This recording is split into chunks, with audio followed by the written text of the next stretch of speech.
ऐ मेरे संबलपुर, कितने लोगों को तो घमंड ना होने का घमंड होता है। आप समझिए, बहुत सारे। No, I am not egoistic, come on, I am not egoistic. अरे भाई, तू ही सबसे ज्यादा है। चलो, क्योंकि चोर की गाड़ी में तिनका है।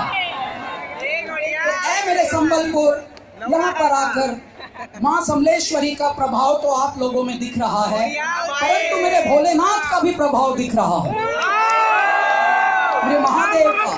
क्यों? क्योंकि जहाँ भोले होते हैं वहाँ भोले का प्रभाव दिखता है। हरिओम।